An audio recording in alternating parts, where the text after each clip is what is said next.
എൻ്റെ പേര് ബേണി. ഞാൻ 3 ഇയേഴ്സായിട്ട് UK കേംബ്രിഡ്ജിലാണ്. മാതാവ് തന്ന എല്ലാ അനുഗ്രഹങ്ങൾക്കും മാതാവിനും ദേവകുമാരനും ഒരു കോടി നന്ദി. കാരണം എന്നെ സംബന്ധിച്ചിടത്തോളം എൻ്റെ ജോലി എന്ന് പറയുന്നത് എനിക്ക് മാതാവ് തന്നതാണ്. എൻ്റെ ഡിഗ്രിയോ അല്ലെങ്കിൽ ഞാൻ പഠിച്ചതോ ഒന്നും എനിക്ക് ഈ നിമിഷം വരെ എനിക്കത് ഉപയോഗപ്പെട്ടതായിട്ട് എനിക്ക് തോന്നിയിട്ടില്ല. മാതാവ് അച്ഛൻ പറയുന്ന പോലെ 0 മെറിറ്റിൽ നിന്നിട്ടാണ് എനിക്ക് UK ജോലി കിട്ടിയത്. എനിക്ക് UK ജോലി കിട്ടിയത് എങ്ങനെയാണെന്ന് വെച്ചാൽ, ഞാൻ 2021 പഠിച്ചിറങ്ങിയതാണ് UK. അപ്പോൾ 22 തൊട്ട് ഞാൻ UK വർക്ക് ചെയ്യുവാണ്. അപ്പോഴും ഇൻ്റർനാഷണൽ സ്റ്റുഡൻ്റ് ആയതുകൊണ്ട് എനിക്കൊരു സ്പോൺസർഷിപ്പ് വേണം ജോലി ചെയ്യാൻ. അപ്പോൾ സ്പോൺസർഷിപ്പ് കമ്പനികൾ പൊതുവേ തരത്തില്ല, കാരണം അത് അവർക്ക് കുറച്ച് എക്സ്പെൻസീവാണ്. അതുകൊണ്ട് അവർ നമുക്ക് സ്പോൺസർഷിപ്പ് ജോലി തരില്ല. അങ്ങനെ എനിക്കൊരു കമ്പനിയിൽ സ്പോൺസർഷിപ്പ് ഇല്ലാതെ ജോലി കിട്ടി. അതും വേൾഡിലെ ഓൾമോസ്റ്റ് 3rd ലാർജസ്റ്റ് ഫാർമസ്യൂട്ടിക്കൽ കമ്പനിയിലാണ് മാതാവ് എനിക്ക് ജോലി തന്നത്. എനിക്ക് ജോലി തന്നു, എനിക്ക് സാലറി തന്നു. അപ്പോഴും എനിക്ക് മാതാവ് സ്പോൺസർഷിപ്പ് തന്നില്ലായിരുന്നു. അതെനിക്ക് ഭയങ്കര വിഷമമായിട്ടിരിക്കുമായിരുന്നു. എന്നാലും എൻ്റെ ഹിതമല്ല, അവിടുത്തെ ഹിതം നിറവേറട്ടെ എന്ന് തന്നെ വിചാരിച്ച് ഞാൻ പ്രാർത്ഥിച്ചുകൊണ്ട് തന്നെ ഇരുന്നു. അത് ഞാൻ കണ്ടിന്യൂസ് ആയിട്ട് എല്ലാ 3 മാസവും കൂടുമ്പോഴും ഓൺലൈനിൽ ഉടമ്പടി, അമ്മ ഇവിടെ തീർത്ഥാടന ഉടമ്പടി എടുത്തിട്ടുണ്ട്. അപ്പോൾ ഞാൻ കണ്ടിന്യൂസ് ആയിട്ട് എല്ലാ 3 മാസവും UK കണ്ടിന്യൂസ് ആയിട്ട് ഞാൻ ഓൺലൈനിൽ ഉടമ്പടി എടുത്തുകൊണ്ടിരിക്കുന്നതാണ്. അങ്ങനെ ഞാൻ ജനുവരിയിൽ 2023 ഞാൻ ഓൺലൈനിൽ ഉടമ്പടി എടുത്തു. ഓൺലൈനിൽ ഉടമ്പടി എടുത്ത് ഞാൻ ബൈബിൾ വായിച്ചുകൊണ്ടിരുന്നപ്പോൾ എനിക്ക് ഒത്തിരി വിഷമം വന്നു. അപ്പോൾ ഞാൻ മാതാവിനോട് പറഞ്ഞു, മാതാവിൻ്റെ ഹിതമാണ്, എന്നാലും എനിക്ക് എപ്പോൾ ജോലി കിട്ടും എന്ന് എന്നോടൊന്ന് പറയാമോ എന്ന് ചോദിച്ചു. ഞാൻ ബൈബിൾ തുറന്നപ്പോൾ എന്നോട് 4-ാം മാസം എന്ന് കാണിച്ചു, ജനുവരിയിൽ. അപ്പം ഞാൻ അമ്മേനോടും എല്ലാവരോടും ഞാൻ പറഞ്ഞു, എനിക്ക് ഏപ്രിലിൽ എനിക്ക് ജോലി കിട്ടുമായിരിക്കും എന്ന് പറഞ്ഞു. അപ്പോഴും എല്ലാവരും പറഞ്ഞു, ഇപ്പോൾ ഒരു ജോലി ഉണ്ടല്ലോ എന്ന് പറഞ്ഞു.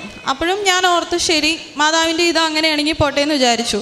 അപ്പം ഞാൻ പാരലലി ജോലിക്ക് അപ്ലൈ ചെയ്യുന്നുണ്ടായിരുന്നു. എനിക്ക് എങ്ങൊന്നും എന്നെ വിളിക്കുന്നുണ്ടായിരുന്നില്ല. അത് കഴിഞ്ഞിട്ട് ഒരു ദിവസം എനിക്കൊരു മെസ്സേജ് വന്നു. ഒരു 2 വീക്സ് കഴിഞ്ഞപ്പോൾ എനിക്കൊരു മെസ്സേജ് വന്നു. അപ്പോൾ ഈ ബൈബിളിൽ 4-ാം മാസം എന്ന് കിട്ടിയപ്പോൾ തന്നെ എനിക്ക് ഭയങ്കരമായിട്ടുള്ളൊരു സ്ട്രോങ് സ്മെല്ല് വന്നു. ശരിക്കും നല്ല മുല്ലപ്പൂവിൻ്റെ മണം വന്നു. അപ്പോൾ ഞാൻ തിരിഞ്ഞു നോക്കി, എൻ്റെ പെർഫ്യൂമിൻ്റെ ഒന്നുമല്ല, എനിക്ക് ഉറപ്പാണ്. അപ്പോഴും എനിക്ക് സംശയം, മാതാവ്, ഞാൻ വിളിച്ചാൽ മാതാവ് വരുമല്ലേ എന്ന് ഓർത്ത് എനിക്ക് ഭയങ്കര സന്തോഷമായി. അത് കഴിഞ്ഞിട്ട് എനിക്ക് മെസ്സേജ് വന്നു. അപ്പോൾ അവർ ജോലിയുടെ ആപ്ലിക്കേഷൻ അയച്ചപ്പോൾ അവരിങ്ങോട്ട് വന്നതാണ്. ഞാൻ അവിടെ അപ്ലൈ ചെയ്തിട്ടില്ല. പക്ഷെ അവരിങ്ങോട്ട് എനിക്ക് വെച്ചിട്ട് ചോദിച്ചു, ഇൻട്രസ്റ്റഡ് ആണോ ജോലിക്കെന്ന് ചോദിച്ചു. അപ്പോൾ ഞാൻ പറഞ്ഞു ഇൻട്രസ്റ്റഡ് ആണെന്ന് പറഞ്ഞു. അപ്പോൾ ഞാൻ കമ്പനിയുടെ അഡ്രസ്സ് നോക്കിയപ്പോൾ UK ഞങ്ങൾക്ക് പോസ്റ്റ് കോഡാണ്. അപ്പോൾ നോക്കിയപ്പോൾ എൻ്റെ സെയിം പോസ്റ്റ് കോഡാണ് വന്ന ആപ്ലിക്കേഷനിലും. അപ്പോഴും എനിക്ക് അക്സെപ്റ്റ് ചെയ്യാൻ പറ്റുന്നില്ല. കാരണം ആ സെയിം പോസ്റ്റ് കോഡിൽ എങ്ങനെ ഒരു ജോലി എന്നുള്ളത് ഭയങ്കര ഒരു ചോദ്യചിഹ്നമായിട്ട് എൻ്റെ മുന്നിൽ വന്നു.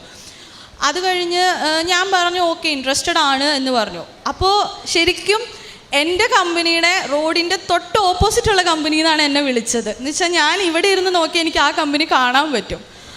അങ്ങനെ എന്നെ അവർ വിളിച്ചു. അപ്പോൾ വിളിച്ചപ്പോൾ അപ്പോൾ ഞങ്ങൾക്ക് വെബ്സൈറ്റിൽ നോക്കാൻ പറ്റും കമ്പനിക്ക് ലൈസൻസ് തരാനുള്ള എലിജിബിലിറ്റി ഉണ്ടോ ഇല്ലയോ എന്ന്. അപ്പോൾ ഞാൻ എലിജിബിലിറ്റി നോക്കിയപ്പോൾ ആ കമ്പനിക്ക് ലൈസൻസ് തരാനുള്ള എലിജിബിലിറ്റി ഇല്ല. അപ്പോൾ അവരെനിക്ക് ഇൻ്റർവ്യൂ കോൾ അയച്ചു. ഞാൻ ലിറ്ററലി ഈ കമ്പനിയിലെ ബ്രേക്ക് ടൈമിൽ ഒരിക്കലും അങ്ങനെയൊന്നും ആരും ഇൻ്റർവ്യൂ അറ്റൻഡ് ചെയ്യില്ല. ഞാൻ ഇവിടുത്തെ ക്യാൻറ്റീനിൽ ഇരുന്നിട്ടാണ് അവിടുത്തെ ഇൻ്റർവ്യൂ ഞാൻ അറ്റൻഡ് ചെയ്തത്. ബ്രേക്ക് ടൈമിൽ ഫുഡ് കഴിച്ചുകൊണ്ടിരുന്നപ്പോൾ കൈ പോലും ഞാൻ കഴുകിയില്ല. അപ്പം ഞാൻ എപ്പോഴും ബ്രേക്ക് ടൈമിൽ ഞാൻ ആകെ ചെയ്യുന്ന കാര്യം, ഞാൻ സാക്ഷ്യങ്ങൾ കേട്ടുകൊണ്ടിരിക്കും. ബ്രേക്ക് ടൈമിൽ ഹെഡ്സെറ്റിൽ എപ്പോഴും ഞാൻ സാക്ഷ്യം കേൾക്കും. എനിക്ക് സാക്ഷ്യം കേൾക്കുമ്പോൾ ഭയങ്കര ഒരു ബലമാണ് എനിക്ക്. അത് കഴിഞ്ഞ് അവരെനിക്ക് ഇൻ്റർവ്യൂ അയച്ചു കഴിഞ്ഞ് ഇൻ്റർവ്യൂ കഴിഞ്ഞു. അവരൊരു 20 മിനിറ്റ്സ് കഴിഞ്ഞപ്പോൾ അവരെന്നെ വിളിച്ചിട്ട് പറഞ്ഞു, ബേണി, നീ ഫസ്റ്റ് റൗണ്ട് ക്ലിയർ ആയി, സെക്കൻഡ് റൗണ്ട് ഇൻട്രസ്റ്റഡ് ആണോ എന്ന് ചോദിച്ചു. അപ്പോൾ ഇവർക്ക് ലൈസൻസ് തരാനില്ലെന്ന് എനിക്ക് 100% ഉറപ്പാണ്. അപ്പോൾ ഞാൻ ഇവരോട് പറഞ്ഞു, എനിക്ക് സ്പോൺസർഷിപ്പ് വേണമെന്ന് പറഞ്ഞു. അപ്പോൾ അവർ പറഞ്ഞു, ഇല്ല, സ്പോൺസർഷിപ്പ് ഞങ്ങൾക്ക് തരാൻ പറ്റത്തില്ല. ഞാൻ എക്സ്പെക്റ്റഡ് ആയിരുന്നു ആ റിപ്ലൈ. ഓക്കെ, ഞാൻ വിട്ടു. ഞാൻ വൈകുന്നേരം വീട്ടിൽ പോയി ഞാൻ വീണ്ടും പ്രാർത്ഥിച്ചു. എൻ്റെ പ്രാർത്ഥനകളൊക്കെ ഞാൻ കണ്ടിന്യൂ ചെയ്തു. 4-ാമത്തെ ദിവസം ഇവരെന്നെ ഇങ്ങോട്ട് വിളിച്ചിട്ട് ഇവരെന്നോട് പറഞ്ഞു, അവർ ആ കമ്പനിക്ക് ലൈസൻസ് എടുക്കാൻ റെഡിയാണെന്ന് പറഞ്ഞു എനിക്ക് ജോലി തരാൻ. എന്ന് വെച്ചാൽ 25 വർഷമായിട്ട് UK ഒരു കമ്പനിയാണത്. അതൊരിക്കലും പോസിബിളായിട്ടുള്ളൊരു കാര്യമല്ല. ഒരിക്കലും മനുഷ്യൻ്റെ ചിന്തയിൽ അങ്ങനെ ഒരു കാര്യം നടക്കില്ല. കാരണം അവർക്ക് ഒരു 5 ലക്ഷത്തോളം അവർക്ക് ചിലവാണ് ഒരു ലൈസൻസ് എടുക്കുക. അത് വലിയൊരു പ്രൊസീജിയറാണ്. ഒരു കമ്പനിയും റെഡി ആവത്തില്ല. എന്നിട്ട് അവരെന്നോട് പറഞ്ഞു, ബേണി, നിനക്ക് വേണ്ടി ഞങ്ങൾ സ്പോൺസർഷിപ്പ് എടുക്കാൻ റെഡിയാണ്, നീ വരുമോ എന്ന് ചോദിച്ചു. അപ്പോൾ എനിക്ക് ഭയങ്കര, ഞാൻ വിറച്ചു പോയി പെട്ടെന്ന്. അപ്പോൾ ഞാൻ പറഞ്ഞു, എനിക്ക് ആലോചിക്കണം എന്ന് പറഞ്ഞു. എന്നിട്ട് അവരെനിക്ക് വർക്ക് പാറ്റേൺ തന്നു. 4 ദിവസം വർക്ക് ചെയ്താൽ എനിക്ക് 4 ദിവസം വീട്ടിലിരിക്കാം. അതാണ് എൻ്റെ വർക്ക് പാറ്റേൺ. ഒന്നും പോസിബിളായിട്ടുള്ള കാര്യമല്ല. അത് കഴിഞ്ഞിട്ട് ഞാൻ അവിടെ ജോലിക്ക് അവരെനിക്ക് പറഞ്ഞ പോലെ അവരെനിക്ക് സ്പോൺസർഷിപ്പ് തന്നു. അവരെന്നോട് ഏപ്രിൽ 30 അവരെന്നോട് ജോയിൻ ചെയ്യാൻ പറഞ്ഞു. അപ്പം ഞാൻ അമ്മേനോടും എല്ലാവരോടും പറഞ്ഞു, കണ്ടോ മാതാവ് ബൈബിളിൽ എന്നോട് പറഞ്ഞത്. എനിക്ക് 4-ാം മാസം എന്ന് പറഞ്ഞിട്ട് ആ 4-ാം മാസം സമയത്തിൻ്റെ മേലെ അധികാരമുള്ള മാതാവ് എനിക്ക് ഏപ്രിൽ 30 എനിക്ക് ജോബ് ഓഫർ തന്നു എനിക്ക്. അത് കഴിഞ്ഞിട്ട് ഞാൻ മെയ് 1 ആ കമ്പനിയിൽ ജോയിൻ ചെയ്തു. ഞാൻ ആ കമ്പനിയിൽ ജോയിൻ ചെയ്തു. എനിക്ക് പ്രത്യേകിച്ച് പ്രശ്നങ്ങളൊന്നും ഉണ്ടായില്ല. ബട്ട് ഗ്രാജ്വലി വർക്ക് ചെയ്തുകൊണ്ടിരുന്നപ്പോൾ എൻ്റെ മാനേജർക്ക് ഭയങ്കര ഈഗോയായി എന്നോട്. എന്താണെന്നൊന്നും എനിക്ക് അറിയില്ല. അപ്പോൾ എന്നെ അത് ഒത്തിരി മെൻ്റൽ സ്ട്രെസ്സിലാക്കി എന്നെ. അപ്പോഴും ഞാൻ പറഞ്ഞു, മാതാവായിട്ട് തന്ന ജോലിയാണ്, ഞാൻ അന്വേഷിച്ച് പോയതല്ല, എൻ്റെ അടുത്തോട്ട് വന്നതാണ്. അപ്പോൾ അമ്മ 2018 മുതലേ ഇവിടെ ഉടമ്പടി എടുത്ത് അമ്മ ഉടമ്പടി പുതുക്കുന്നതാണ്. അപ്പോൾ അമ്മ എന്നോട് പറഞ്ഞു, നമുക്ക് ആരും ഇല്ല, കൃപാസനത്തിൽ മാതാവേ ഉള്ളൂ, അവരോട് പോയി നമുക്ക് മല്ലിടാനോ ഒന്നും പറ്റത്തില്ല, മോൻ പ്രാർത്ഥിക്ക്, മോൻ കൃപാസനത്തിലെ മാതാവിൻ്റെ ഉപ്പ് കൊണ്ട് അവരുടെ ചെയറിൻ്റെ അവിടെ ചവിട്ടാത്ത ഇതിലിടാൻ പറഞ്ഞു. അപ്പോൾ അവർ ആ കമ്പനിയിൽ 18 വർഷമായിട്ട് വർക്ക് ചെയ്യുന്നവരാണ് ആ കമ്പനിയിൽ. അപ്പോൾ ഞാൻ ഇവരുടെ ചെയറിൻ്റെ അവിടെ കൊണ്ടുവന്ന് ഞാൻ ഉപ്പിട്ട് പ്രാർത്ഥിച്ചിട്ട് ഞാൻ പറഞ്ഞു, മാതാവേ അവർക്കൊരു മാനസാന്തരം എന്നോട് കൊടുക്കണേ എന്ന് പറഞ്ഞു. അവരുടെ മാനസാന്തരത്തിന് വേണ്ടിയാണ് ഞാൻ പ്രാർത്ഥിച്ചുകൊണ്ടിരുന്നത്. പക്ഷേ മാതാവ് എനിക്ക് വേണ്ടി കരുതി വെച്ചത് അതിലും വലുതായിരുന്നു. ഒരു കൃത്യം 1 വീക്ക് കഴിഞ്ഞപ്പോൾ ഒരു റാൻഡം ഡേ അവർ വന്നിട്ട് എന്നോട് പറഞ്ഞു, കമ്പനി അവരോട് മൂവ് ഔട്ട് ചെയ്യാൻ പറഞ്ഞു എന്ന് പറഞ്ഞു. കമ്പനിയിൽ നിന്ന് എന്ന് വെച്ചാൽ ജോയിൻ ചെയ്ത് എന്നെ നിർത്തിയിട്ട് 18 വർഷം വർക്ക് ചെയ്തിരുന്ന അവരെ കമ്പനി മൂവ് ഔട്ട് ചെയ്തു. എന്നിട്ട് അവരെ വേറെ കമ്പനിയിലോട്ട് മാറ്റി. അങ്ങനെ മാതാവ് എനിക്ക് ആ വലിയൊരു തടസ്സം മാതാവ് എനിക്ക് മാറ്റി തന്നു. ഇപ്പം ഞാൻ ഒത്തിരി സന്തോഷത്തോടു കൂടിയാണ് ഞാൻ ജോലി ചെയ്യുന്നത്. എൻ്റെ മൂന്നാമത്തെ സാക്ഷ്യം, അപ്പോൾ എനിക്ക് ലൈസൻസ് നോക്കുന്നുണ്ടായിരുന്നു, UK ഡ്രൈവിംഗ് ടെസ്റ്റ്. അപ്പോൾ യു കെയിലുള്ളവർക്ക് അറിയാം, ഡ്രൈവിംഗ് ടെസ്റ്റ് പൊതുവേ ഭയങ്കര പാടാണ് പാസ്സാവാൻ. അപ്പോൾ ഞാൻ 4ാമത്തെ വട്ടമാണ് ഞാൻ അറ്റംപ്റ്റ് ചെയ്യുന്നത് ഡ്രൈവിംഗ് ടെസ്റ്റിന്. അപ്പോൾ ഞാൻ മാതാവിനോട് ഞാൻ പറഞ്ഞു, എനിക്ക് പരാതിയൊന്നുമില്ല, ഇഷ്ടമുള്ളപ്പോൾ തായോ, പക്ഷേ എപ്പോൾ തന്നാലും മാതാവ് തന്നതായിരിക്കണം. അതെനിക്ക് എപ്പോഴും ആരോട് പറഞ്ഞാലും എനിക്ക് പറയണം, ദേ മാതാവ് തന്നു എനിക്കിന്ന്. അപ്പോൾ ഞാൻ ഡ്രൈവിംഗ് ടെസ്റ്റിന് പോയി. അപ്പോൾ UK റൂൾ അനുസരിച്ച് 45 മിനിറ്റാണ് ഡ്രൈവിംഗ് ടെസ്റ്റ്. എൻ്റെ എക്സാമിനർ 20 മിനിറ്റാണ് എന്നെ ഡ്രൈവ് ചെയ്യിപ്പിച്ചത്. എന്നിട്ട് 20 മിനിറ്റ് കഴിഞ്ഞപ്പോൾ എന്നോട് പറഞ്ഞു, നീ പാസ്സായി എന്ന് പറഞ്ഞു. അപ്പോഴും ഞാൻ തിരിച്ചു വന്നപ്പോൾ എല്ലാവരും എന്നോട് ചോദിച്ചു, എന്തിനാ നേരത്തെ വന്നേ, ഫെയിലായോ? ഞാൻ പറഞ്ഞില്ല, എന്നെ പാസ്സാക്കി എന്ന് പറഞ്ഞു. അതെനിക്ക് ഒത്തിരി വലിയൊരു അനുഗ്രഹമാണ് മാതാവ് തന്നത്. അപ്പോൾ ഒബ്വിയസ്ലി ലൈസൻസ് കിട്ടിക്കഴിഞ്ഞപ്പോൾ എനിക്ക് കാറ് വേണം. അപ്പോഴും ഞാൻ മാതാവിനോട് പറഞ്ഞു, എനിക്ക് കാറ് വേണം, പക്ഷേ എനിക്ക് കാറിനെ പറ്റി ഒന്നും അറിയത്തില്ല, ഒന്നും എനിക്ക് അറിയത്തില്ല. അപ്പോൾ എൻ്റെ ഹസ്ബൻഡിൻ്റെ ഫ്രണ്ട്സിനോട് പറയുന്നുണ്ട്, ഞങ്ങൾ അവിടെ നോക്കുന്നുണ്ട്, ഇവിടെ നോക്കുന്നുണ്ട്, എല്ലായിടത്തും നോക്കുന്നുണ്ട്. അപ്പം ഞാൻ രാവിലെ പ്രാർത്ഥിച്ചപ്പോൾ ഞാൻ മാതാവിനോട് ഞാൻ പറഞ്ഞു, എനിക്ക് ആകെ വിശ്വാസമുള്ളത് മാതാവിനെ മാത്രമേ ഉള്ളൂ, ഞാൻ മനുഷ്യരിൽ ഒരിക്കലും ആശ്രയിച്ച് ജീവിക്കത്തില്ല, എനിക്ക് മാതാവാണ് എല്ലാം. അപ്പം ഞാൻ മാതാവിനോട് പറഞ്ഞു, എനിക്കൊരു കാറ് വേണം, പക്ഷേ അതും മാതാവ് എനിക്ക് തന്ന കാറായിരിക്കണം എന്ന് പറഞ്ഞു. അപ്പം ഞാൻ പറഞ്ഞു, ഒന്നില്ലെങ്കിൽ നീലയായിരിക്കണം, അല്ലെങ്കിൽ മാതാവിൻ്റെ കൃപാസനത്തിലെ മാതാവിൻ്റെ കളറായിരിക്കണം എൻ്റെ കാറെന്ന് പറഞ്ഞു. എന്നിട്ട് ഞങ്ങൾ കാറ് നോക്കുന്നുണ്ട്, ഒത്തിരി ഒരു 10-100 കാറോളം ഞങ്ങൾ നോക്കി, ഒന്നും ശരിയായില്ല ഞങ്ങൾക്ക്. ഒരു ദിവസം ഞങ്ങൾ താമസിക്കുന്ന വീടിൻ്റെ അപ്പുറത്തെ ജംഗ്ഷനിൽ നിന്ന് ഒരു കാറുണ്ടെന്നും പറഞ്ഞ് വന്നു. അപ്പോൾ വിളിച്ചു ചോദിച്ചപ്പോൾ വില കൊണ്ടും മോഡൽ കൊണ്ടും ഒക്കെ ഞങ്ങൾക്ക് അങ്ങ് ഒക്കുന്നുണ്ട്. അപ്പം ഞാൻ എൻ്റെ ഹസ്ബൻഡിനോട് പറഞ്ഞു, നീ നോക്കിക്കോ, ആ കാർ വരും, അത് മാതാവിൻ്റെ കളറായിരിക്കും എന്ന് പറഞ്ഞു. അത്ഭുതം എന്ന് പറയട്ടെ, ആ കാറിൻ്റെ ഫോട്ടോ വന്നപ്പോൾ ഞാൻ ഫോട്ടോ കൊണ്ടുവന്നിട്ടുണ്ട്, ശരിക്കും മാതാവിൻ്റെ കാപ്പയുടെ അതേ കളറായിരുന്നു ആ കാറ്. എന്നിട്ട് അടുത്ത ദിവസം ഹസ്ബൻഡ് വർക്കിംഗ് ആണ്, ഹസ്ബൻഡിൻ്റെ ഫ്രണ്ട്സ് വർക്കിംഗ് ആണ്, എല്ലാവരും വർക്കിംഗ് ആണ്. കാറ് നോക്കാൻ പോകാൻ ആരും ഇല്ല അവിടെ, ഞാൻ മാത്രമേ ഉള്ളൂ. അപ്പോൾ എനിക്ക് 6 മണി വരെ വർക്കിംഗ് ആണ്. 6 മണി കഴിഞ്ഞ് ഞാൻ ചുമ്മാ അങ്ങ് ഗ്യാരേജിലോട്ട് ചെന്നിട്ട് ഞാൻ കാറ് കണ്ടു. കാറ് കണ്ടപ്പോൾ ഞാൻ കാറ് വിൽക്കുന്ന ആളോട് ഞാൻ പറഞ്ഞു, എനിക്ക് കാറിനെ പറ്റി ഒന്നും അറിയത്തില്ല, എനിക്ക് ഡ്രൈവ് ചെയ്യാൻ അറിയാം.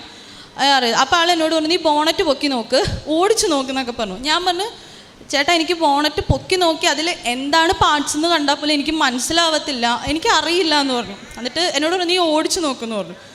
അപ്പോൾ എനിക്ക് അതിനുള്ള ധൈര്യം വരുന്നില്ല. അപ്പോൾ ആൾ പറഞ്ഞത്, നീ കയറി, ഞാൻ ഓടിച്ച് കാണിക്കാമെന്ന് പറഞ്ഞു. അപ്പോൾ ആ മനുഷ്യനെ എന്നെ പറ്റിക്കണമെന്നുണ്ടെങ്കിൽ ഞാൻ വളരെ സുഖമായിട്ട് പറ്റിക്കപ്പെടും. അത് കഴിഞ്ഞിട്ട് ഞാൻ കാറ് മേടിച്ചപ്പോൾ ഞാൻ അയാളോട് ഞാൻ ആ മനുഷ്യനോട് ഞാൻ പറഞ്ഞു, എനിക്കൊരു മാതാവുണ്ട്, കൃപാസനത്തിലെ മാതാവാണ്, പോളിഷുകാരനാണ്, കൃപാസനത്തിലെ മാതാവാണ്, മാതാവിൻ്റെ കളറാണിത്, അപ്പം മാതാവ് തന്ന കാറാന്ന് ഞാനങ്ങ് വിശ്വസിക്കുക, ഞാനിതങ്ങ് വീട്ടിൽ കൊണ്ടുപോകാമെന്ന് പറഞ്ഞു. ഞാൻ ഈ കാറും കൊണ്ട് വീട്ടിൽ വന്നു കഴിഞ്ഞിട്ടാണ് എൻ്റെ ഹസ്ബൻഡ് അറിയുന്നതും എൻ്റെ വീട്ടിലറിയുന്നതും എൻ്റെ ഹസ്ബൻഡിൻ്റെ വീട്ടുകാരും എല്ലാവരും അറിയുന്നതും. എല്ലാവരും എന്നോട് ചോദിച്ച ഒറ്റ ചോദ്യമുള്ളൂ, എന്ത് ധൈര്യത്തിലാണ് നീ ആ കാറും കൊണ്ട് വീട്ടിലോട്ട് വന്നേ, ആ കാറിന് എന്ത് ഗ്യാരണ്ടി നിനക്കുണ്ടെന്ന് ചോദിച്ചു. ഞാൻ പറഞ്ഞു, ആ ഗ്യാരണ്ടി എനിക്ക് എൻ്റെ മാതാവാണ്, മാതാവിൻ്റെ കളറാണെങ്കിൽ ആ കാർ എന്നെ ചതിക്കൂല എന്ന് പറഞ്ഞു. ഇന്ന് ഞാൻ ആ കാറ് മേടിച്ചിട്ട് 6 മാസമായി. ഒറ്റ ദിവസം ഞങ്ങൾ എവിടെ പോയാലും 200-250 കിലോമീറ്ററൊക്കെ ഞാൻ ഡ്രൈവ് ചെയ്യുന്നുണ്ട് UK-ൽ. ആ കാറ് ഒത്തിരി പേര് ഓടിച്ചു നോക്കി, എല്ലാവരും അത്ഭുതത്തോടു കൂടി ചോദിച്ചൊരു ചോദ്യമാണ്, ഈ കാർ എവിടെ നിന്ന് കിട്ടി, ഇതെന്ത് ഇത്രയും നല്ലൊരു കാർ ഈ വിലയ്ക്ക് നിനക്ക് എങ്ങനെ ഒത്തു കിട്ടിയെന്നാണ്.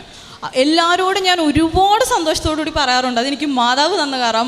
എൻ്റെ കാറിൽ ഞാൻ ആ കാറ് തന്നെ മാതാവായിട്ടാണ് സങ്കല്പിക്കുന്നത്. കാരണം എൻ്റെ കാറിൽ കയറി കഴിഞ്ഞാൽ ഞാൻ ഡ്രൈവ് ചെയ്യുന്നതിൻ്റെ ഇപ്പുറത്ത് കൃപാസനത്തിലെ മാതാവിൻ്റെ കൊന്ത, ഫ്രണ്ടിലും മാതാവിൻ്റെ രൂപം, ഞാൻ ഇരിക്കുന്ന ബാക്ക് സീറ്റിൽ ഞാൻ മാതാവിൻ്റെ ഫോട്ടോ ഒട്ടിച്ച് വെച്ചിട്ടുണ്ട്. ഞാൻ പറഞ്ഞിട്ടുണ്ട് എൻ്റെ കൂടെ വരണം, കാരണം UK-ൽ ഡ്രൈവിംഗ് റൂൾസൊക്കെ ഭയങ്കര സ്ട്രിക്റ്റാണ്.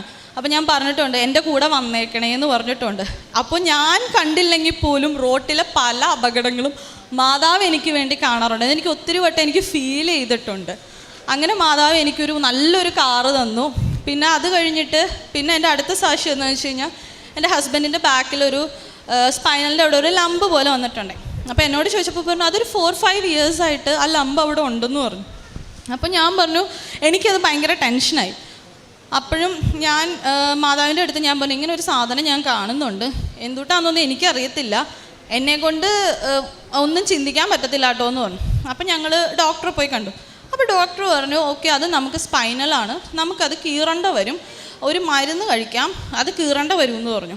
അപ്പോഴും ഞാൻ തിരിച്ച് വീട്ടിൽ വന്നിട്ട് ഞങ്ങൾ എന്നും രാവിലെ മാതാവിൻ്റെ പ്രത്യക്ഷീണ പ്രാർത്ഥന ചൊല്ലി കുരിശ് വരച്ചിട്ടേ ഞങ്ങൾ വീടിൻ്റെ പുറത്തുള്ളൂ. അപ്പോൾ ഞാൻ അതിൻ്റെ ആ ലംബിൻ്റെ മുകളിൽ എന്നും മാതാവിൻ്റെ ഓയിൽ തേക്കും. ഓയിൽ തേച്ചിട്ട് ഞാൻ മാതാവിനോട് ഞാൻ പറഞ്ഞു, ഈ ഹസ്ബൻഡിൻ്റെ ബോഡിയിൽ സർജിക്കൽ ബ്ലേഡ് വെക്കാൻ മാതാവ് ഇട വരുത്തരുത്, എനിക്കത് താങ്ങത്തില്ല, ഇത്രയും മാതാവിനെ വിശ്വസിച്ച് നടക്കുന്ന ആളാണ്, താങ്ങത്തില്ലെന്ന് പറഞ്ഞു.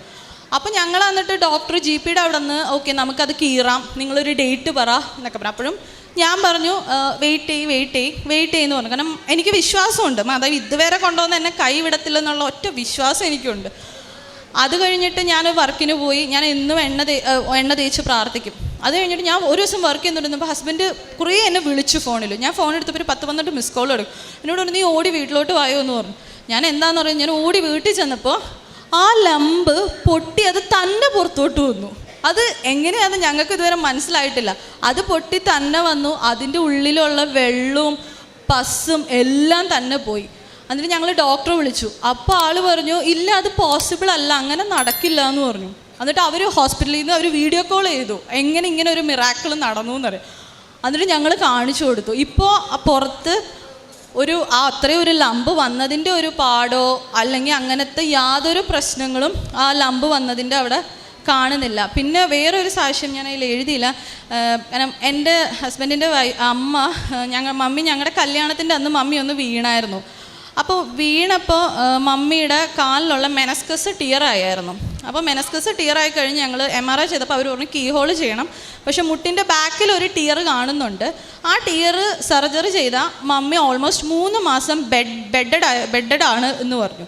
അപ്പോൾ അത് ഞങ്ങളെ സംബന്ധിച്ചിടത്തോളം ഒരിക്കലും അക്സെപ്റ്റ് ചെയ്യാൻ പറ്റത്തില്ല. കാരണം ഞങ്ങൾ കല്യാണം കഴിഞ്ഞ് 4 ദിവസം കഴിഞ്ഞ് ഞങ്ങൾ തിരിച്ച് ലണ്ടനിൽ ഞങ്ങൾ പോവുക. അപ്പോൾ ഞാൻ മമ്മി സർജറിക്ക് ഇറങ്ങുന്നതിന് മുമ്പ് ഞാൻ മാതാവിനോട് ഞാൻ പറഞ്ഞു, എൻ്റെ മമ്മി വീട്ടിൽ നിന്ന് നടന്നാണ് ഇറങ്ങിപ്പോണത്, ആ നടന്നു പോണ മമ്മി തിരിച്ച് നടന്നു കയറണം, എനിക്ക് അതിൽ കൂടുതലൊന്നും എനിക്ക് അറിയണ്ടെന്ന് പറഞ്ഞു. ഞാൻ ഇറങ്ങുന്നതിന് മുമ്പ് പ്രാർത്ഥിച്ചു. ഞാൻ പറഞ്ഞു, മമ്മി നടന്ന് തിരിച്ച് വീട്ടിൽ വന്നാൽ മമ്മി നടന്ന് തന്നെ കൃപാസനത്തിലും വരുമെന്ന് പറഞ്ഞു. അപ്പോൾ ഡോക്ടർ പറഞ്ഞു, അത് കീറി നോക്കുമ്പോഴേ അവിടുത്തെ അത് കാണുള്ളൂ, ഞങ്ങൾക്കിപ്പോൾ CT എടുത്തപ്പോൾ ഞങ്ങൾക്ക് കാണുന്നുണ്ട് അവിടെ ഒരു പ്രശ്നം ഉണ്ടെന്ന് പറഞ്ഞു. പക്ഷേ അതും മാതാവ് ഏറ്റെടുത്തു. കാരണം അത് തുറന്ന് അവർ കീഹോൾ ചെയ്യാൻ നേരത്ത് ആ ബാക്കിൽ അങ്ങനെ ഒരു ടിയർ ഇല്ല, അവിടെ അങ്ങനെ ഒരു പ്രശ്നം ഇല്ല. അത് ചെയ്തു. പിറ്റേ ദിവസം മമ്മി ഡിസ്ചാർജ് ചെയ്തു. നടന്ന് സർജറിക്ക് പോയ മമ്മി തിരിച്ച് നടന്ന് തന്നെ വീട്ടിൽ ഞങ്ങളുടെ പടി കയറി വീട്ടിൽ വന്നു. അങ്ങനെ ഇതാണ് എനിക്ക് തന്ന ഇതൊക്കെയാണ് മാതാവ് എനിക്ക് തന്ന ഏറ്റവും വലിയ എൻ്റെ ജീവിതത്തിലെ എൻ്റെ അനുഗ്രഹങ്ങൾ. പിന്നെ എൻ്റെ കാരുണ്യ പ്രവൃത്തികൾ, ഞാൻ അമ്മയ്ക്ക് ഇവിടെ ഫുഡ് ഇങ്ങനെ UK-ലായതുകൊണ്ട് എനിക്ക് ഒത്തിരി റെസ്ട്രിക്ഷൻസ് ഉണ്ട്. അപ്പോൾ ഞാൻ അമ്മയ്ക്ക് ഫുഡ് വെച്ച് കൊടുക്കാൻ അമ്മയ്ക്ക് പൈസയും കാര്യങ്ങളും എല്ലാം ഞാൻ അമ്മയ്ക്ക് കൊടുക്കും. പിന്നെ എന്നെ കൊണ്ട് പറ്റുന്ന സഹായം, പൈസ ആയാലും എല്ലാം ആയാലും ഞാൻ എന്നെ കൊണ്ട് പറ്റുന്ന സഹായം ഞാൻ എല്ലാവർക്കും ചെയ്യും. പിന്നെ എനിക്ക് പോലും അറിയത്തില്ല, ഞാനൊരു കുട്ടീനെ പഠിപ്പിക്കുന്നുണ്ട്. അത് ആർക്കും അറിയത്തില്ല, ഇപ്പം ഞാൻ പറയുമ്പോഴായിരിക്കും എല്ലാവരും അറിയുന്നത്. ഞാനൊരു കുട്ടീനെ പഠിപ്പിക്കുന്നുണ്ട്. അവർ അച്ഛൻ വഴി ഞാൻ എന്നും എല്ലാ മാസവും ഞാൻ സാലറി ഇട്ട് കഴിയുമ്പോൾ ആ കൊച്ചിന് പൈസ അയച്ചു കൊടുക്കും. ആ കുട്ടി നഴ്സിങ്ങിനാണ് പഠിക്കുന്നതെന്ന് മാത്രമേ എനിക്ക് അറിയത്തുള്ളൂ.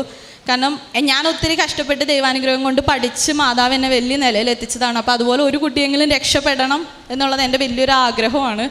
അപ്പോൾ ഞാൻ അങ്ങനെ ഒരു കൊച്ചിനെ പഠിപ്പിക്കുന്നുണ്ട്. പിന്നെ അവിടെ പള്ളിയിലാണെങ്കിലും ഞാൻ എൻ്റെ ഡ്യൂട്ടി ടൈം എല്ലാം ഞാൻ അവിടെ അനലിറ്റിക്കൽ ഡിപ്പാർട്ട്മെൻറ്റിലാണ് വർക്ക് ചെയ്യുന്നത്, QCയിലാണ് വർക്ക് ചെയ്യുന്നത്. അപ്പോൾ ഞാൻ എൻ്റെ ജോലിയാണെങ്കിലും അതെല്ലാം അങ്ങോട്ടും ഇങ്ങോട്ടും മാറ്റി ആണ് ഞാൻ എൻ്റെ ഷിഫ്റ്റ് പാറ്റേണും കാര്യങ്ങളും മാറ്റി ഞാൻ പള്ളിയിൽ പോകും. പിന്നെ രാവിലെ ഞാനും ഹസ്ബൻഡും എന്നും പ്രത്യക്ഷീകരണ പ്രാർത്ഥന ഞങ്ങൾ ചൊല്ലും. ഞങ്ങളത് മുടക്കൂല. ഇപ്പം ഞാൻ മറന്നുപോയാലും എന്നോട് പറയും, എന്നോട് എഴുന്നേക്ക് എണീക്ക്, പ്രത്യക്ഷീകരണ പ്രാർത്ഥന ചൊല്ലാതെ പോകാൻ പറ്റില്ല. അത് ഞങ്ങളുടെ ഒരു ജീവിതത്തിൻ്റെ ഭാഗമായി അത് ചെയ്യുന്നുണ്ട്. പിന്നെ എനിക്ക് ജോലി കിട്ടിയതിൻ്റെ വേറൊരു കാര്യം പറഞ്ഞില്ല, കമ്പനി എനിക്ക് വേണ്ടി എൻ്റെ വിസയുടെയും പൈസ കമ്പനിയാണ് എടുത്തത്. അപ്പോൾ ടോട്ടലി പറഞ്ഞു കഴിഞ്ഞാൽ കമ്പനി എനിക്ക് വേണ്ടി ഒരു 9 lakhs എനിക്ക് വേണ്ടി കമ്പനി സ്പെൻഡ് ചെയ്തു. എൻ്റെ അടുത്ത് നിന്ന് 1 രൂപ പോലും എടുത്തില്ല. പിന്നെ എൻ്റെ ഹസ്ബൻഡിൻ്റെ വിസ മാറ്റുന്ന സമയത്തും അതും കമ്പനി തന്നെ എടുത്തിട്ട് എന്നോട് പറഞ്ഞു. അപ്പോൾ ഞാൻ പറഞ്ഞു എനിക്ക് ഫിനാൻഷ്യലി കുറച്ച് ബുദ്ധിമുട്ടുണ്ടെന്ന് പറഞ്ഞപ്പോൾ എന്നോട് പറഞ്ഞു അത് കുഴപ്പമില്ല, അവൻ്റെ പൈസയും ഞങ്ങൾ തന്നെ എടുത്തോളാം, നീ അത് 12 മാസം കൊണ്ട് ഞങ്ങൾ നിൻ്റെ സാലറിയിൽ നിന്ന് അത് എടുത്തോളാം എന്ന് പറഞ്ഞു. ഇതൊന്നും സത്യം പറഞ്ഞാൽ ഒരു UK ഒരു കമ്പനിയിലും നടക്കാത്ത കാര്യങ്ങളാണ്. അപ്പോൾ ഇത്രയും അനുഗ്രഹങ്ങളാണ് മാതാവ് എനിക്ക് തന്നത്. പിന്നെ ഞാൻ ഈ ജോലി കിട്ടിക്കഴിഞ്ഞപ്പോഴും ഞാൻ സ്റ്റിൽ വേറെ ജോലിക്ക് നോക്കുന്നുണ്ടായിരുന്നു. അപ്പോൾ ഞാൻ ഓഗസ്റ്റിൽ വന്നപ്പോൾ എനിക്ക് സാക്ഷ്യം പറയാൻ പറ്റിയില്ല. അപ്പോൾ 6 മാസം മുമ്പ് ഞാൻ വന്നു പോയതാണ് കല്യാണത്തിന്. അപ്പോൾ എനിക്ക് സാക്ഷ്യം പറയാൻ പറ്റില്ല. അപ്പോൾ സാക്ഷ്യം പറയാത്തത് കൊണ്ട് തന്നെ എനിക്ക് ഭയങ്കര വിഷമമായിരുന്നു. ഞാൻ എന്തോ വലിയ തെറ്റ് ചെയ്യണമെന്നുള്ളൊരു എനിക്കൊരു വിഷമം ഉണ്ടായി. ഇപ്പം ഞാൻ 10 ദിവസത്തെ ലീവിന് സാക്ഷ്യം കൂടി പറയാനായിട്ട് ഞാൻ UK-യിൽ നിന്ന് വന്നതാണ്. അപ്പോൾ ഇതിൻ്റെ ഇടയ്ക്ക് 6 മാസമായിട്ട് ഞാൻ ജോലിക്ക് അപ്ലൈ ചെയ്തിട്ട് എന്നെ എങ്ങൊന്നും വിളിക്കുന്നുണ്ടായിരുന്നില്ല. അപ്പോൾ ഈ പ്രാവശ്യം ഞാൻ വരാൻ തീരുമാനിച്ച അന്ന് ഇവിടെ വരാൻ ടിക്കറ്റ് എടുത്ത് വൈകുന്നേരം ഞാനൊരു ജോലിക്ക് അപ്ലൈ ചെയ്തു. വൈകിട്ട് 4:30 ഞാൻ അപ്ലൈ ചെയ്ത ജോലി രാവിലെ 9 മണിക്ക് അവരെനിക്ക് ഇൻ്റർവ്യൂ ഷെഡ്യൂൾ ചെയ്തു. ഇൻ്റർവ്യൂ ഷെഡ്യൂൾ ചെയ്തിട്ട് ഞാൻ ആ ഇൻ്റർവ്യൂ അറ്റൻഡ് ചെയ്യാൻ മറന്നുപോയി. എൻ്റെ ജീവിതത്തിൽ അങ്ങനെ ഒരു കാര്യം നടന്നിട്ടില്ല. അപ്പോഴും ഞാൻ മാതാവിനോട് പറഞ്ഞു, എൻ്റെ ഹിതമല്ല, മാതാവിൻ്റെ ഹിതം നിറവേറട്ടെ, എനിക്ക് അർഹതപ്പെട്ട ജോലിയല്ല, അല്ലെങ്കിൽ 120 പേര് ആ ജോലിക്ക് അപ്ലൈ ചെയ്തിട്ടുണ്ട്. അപ്പം ഞാൻ മാതാവിനോട് ഞാൻ പറഞ്ഞു, ഞാൻ പോയാൽ ബാക്കി 119 പേര് അവർക്കുണ്ട് എന്ന് പറഞ്ഞ് ഞാൻ വിട്ടു. പക്ഷേ പിറ്റത്തെ ദിവസം അവരെന്നെ ഇങ്ങോട്ട് പിന്നെയും വിളിച്ചു, നീ എന്തുകൊണ്ട് ഇൻ്റർവ്യൂ അറ്റൻഡ് ചെയ്തില്ല എന്ന് ചോദിച്ചാൽ അവർ പിന്നെ എന്നെ ഇങ്ങോട്ട് വിളിച്ചിട്ട് അവരെനിക്ക് പിന്നെ ഒരു ചാൻസ് തന്നു. അങ്ങനെ ഞാൻ മെയ് 10 ഇങ്ങോട്ട് വന്നത്. ഞാൻ മെയ് 9 ഞാൻ ആ ഇൻ്റർവ്യൂ അറ്റൻഡ് ചെയ്തിട്ടാണ് വന്നേക്കുന്നത്. ഇൻ്റർവ്യൂ പാസ്സാവോ ഇല്ലയോ എന്നുള്ളത് എനിക്കൊരു പ്രശ്നമല്ല, പക്ഷേ മാതാവ് ഉണ്ട്, അതൊരു തെളിവ്. ഞാൻ മാതാവിൻ്റെ അടുത്ത് ഒരിക്കലും അനുഗ്രഹങ്ങളെക്കാൾ കൂടുതൽ ഞാൻ അടയാളങ്ങൾ ചോദിക്കാറുണ്ട്. പിന്നെ എൻ്റെ ജീവിതത്തിൽ ഞാൻ വിശ്വസിക്കുന്ന ഏറ്റവും വലിയ വചനം റോമ 8:18, നിനക്ക് ഞാനിപ്പോൾ തരുന്ന സഹനങ്ങളെക്കാൾ വലുതായിരിക്കും നിനക്ക് ഞാൻ തരാൻ പോകുന്ന സന്തോഷം. അത് സത്യമാണ്. എനിക്ക് എല്ലാ കാര്യങ്ങളും ഒത്തിരി വിഷമിക്കും, പക്ഷേ മാതാവ് അത് തരുമ്പോൾ ആർക്കും പറഞ്ഞാൽ യുക്തിപരമായിട്ട് ചിന്തിച്ചാൽ നടക്കാത്ത രീതിയിലുള്ള കാര്യങ്ങളാണ് മാതാവ് എൻ്റെ ജീവിതത്തിൽ എനിക്ക് തരുന്നത്. ഇത്രയും അനുഗ്രഹങ്ങൾ തന്ന് എൻ്റെ കുടുംബത്തെയും കാത്തു നോക്കുന്ന മാതാവിന് 1000 നന്ദി.